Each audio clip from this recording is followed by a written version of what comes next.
दो मुनि सतमा ब्रह्मपुत्रो विनीतात्मा तपोर्थं मनवादये हिमशैल गुफा केची देकाः परम शोभना यत समीपे सुर नदी सदा बहती वेगता।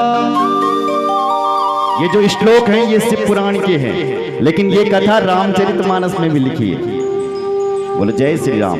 एक समय की बात थी, देवर्षि नारद जी महाराज हिमाचल में गए, हिमालय की भूमि पर गए।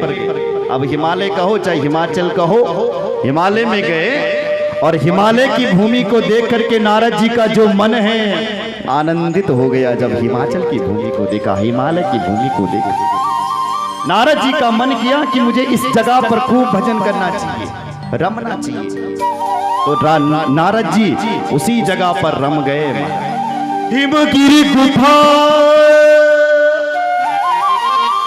एक अति पावनी, वह समीप सुर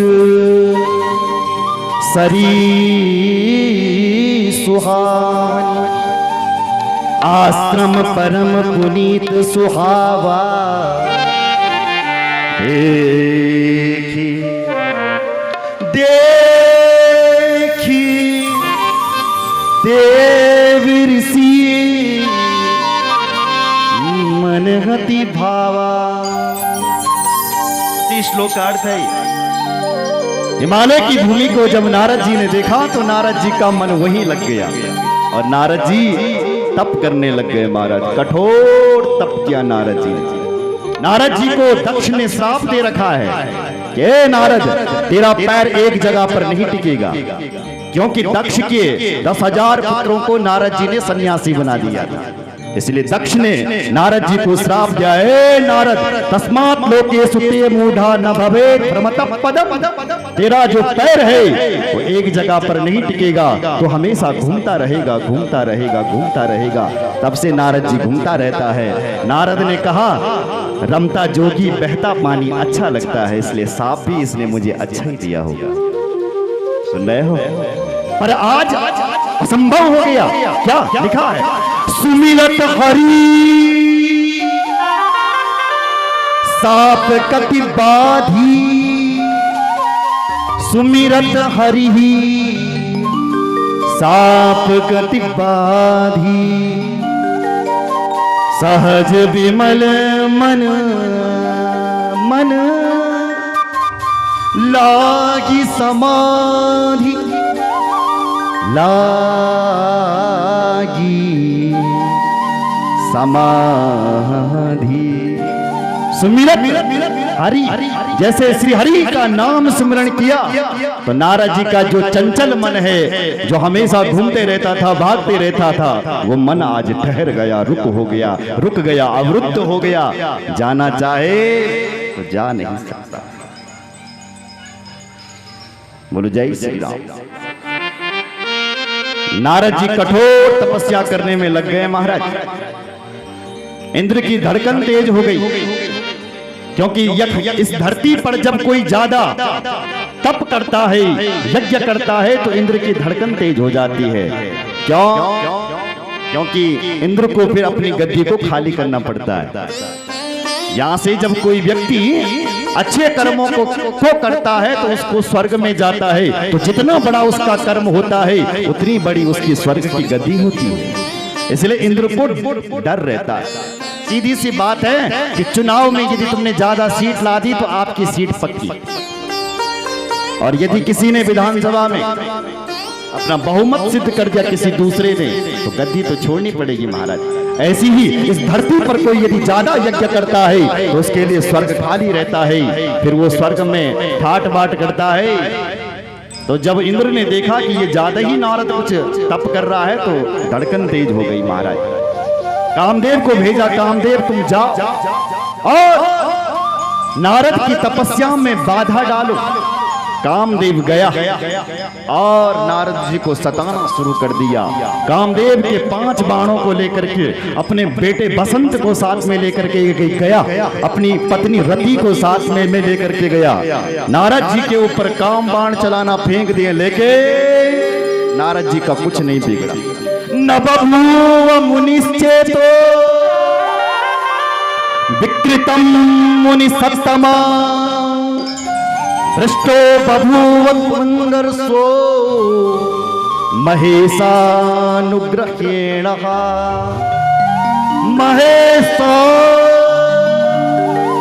महेशानुग्रह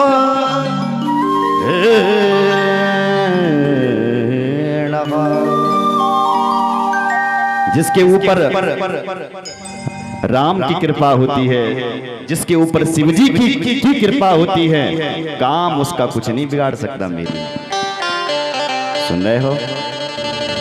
ऐसी नारद जी के मन में कामदेव ने कई बाण चलाए, उन पर प्रयोग नहीं हुई। हमारे गोस्वामी जी जब इसी कथा को गा रहे थे तो उन्होंने इंद्र को गाली दी। सुन रहे हो? बोलना क्या कहा? बोले देखो देखो देखो देखो इंद्र को देखो, ये इंद्र कैसा व्यवहार कर रहा है, जे बोले जैसा कुत्ता करता है। कैसे?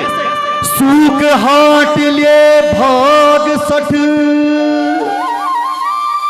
स्वान निरखी मृगराज छीन ले जन जान जड़ तिमि सुरपति ही नलाज तिमी सुरपति ही नलाज। देखो देखो इस इंद्र को लज्जा नहीं आ रही है, शर्म नहीं आ रही है, कुत्ते के जैसा व्यवहार कर रहा है। ऐसा एक कुत्ता गया महाराज जंगल में और उस कुत्ते को मिल गई वहां हड्डी, और कुत्ता उस हड्डी को चबाने लग गया। अब हड्डी से तो खून निकला नहीं, जब उसने जोर जोर से दबाई वो हड्डी ना, तो उसके मसूड़ों से ही खून निकलने लग गया कुत्ता का। तो कुत्ता जोर से दबाने लग गया, क्या हाँ खून आ रहा है इसमें। अचानक क्या हुआ कि तब तक सिंह की गर्जना सुनाई पड़ी। तो कुत्ते ने सोचा ओहो कहीं शेर ना आ जाए और मेरी सूखी हड्डी को मुझसे छीन करके ना ले जाए, इसलिए कुत्ता वहां से भागा। अरे उस मूर्ख कुत्ते को यह नहीं मालूम कि शेर तो किसी का किया हुआ शिकार तक नहीं खाता है। शेर तो बनकर राजा होता है, वो तो अपने आप शिकार करता है तब खाता है। किसी का मारा हुआ शिकार शेर नहीं खा सकता, शेर तो अपने आप शिकार करता है।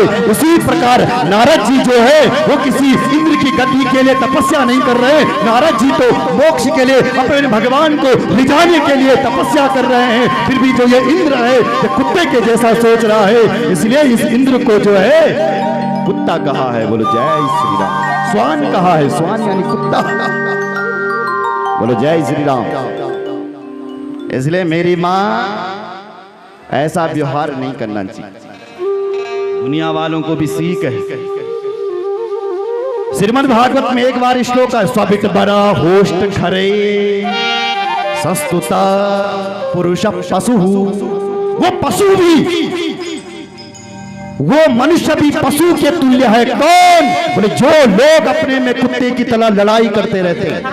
गौपुड़ी में ना लड़े, एक पार बिटन देने लगी गाली, क्या रू जानू हल पेन मेरे बिटू वाली। अब तो शायद कम हो गया, लेकिन पुराना जमाने में पेन मेरे जानू करी, पेन मेरा बकरा लेके पाल दे, पता नहीं क्या क्या।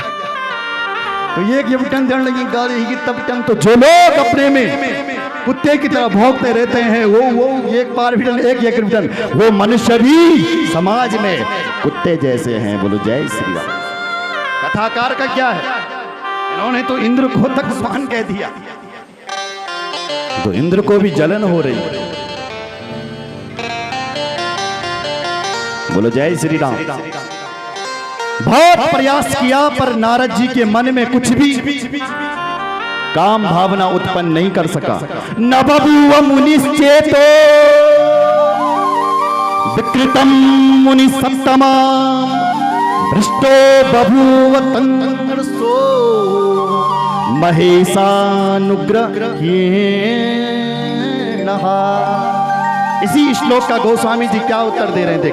काम कछो काम कला कछु मुनहि न व्यापिनी, निज भय डरे ओ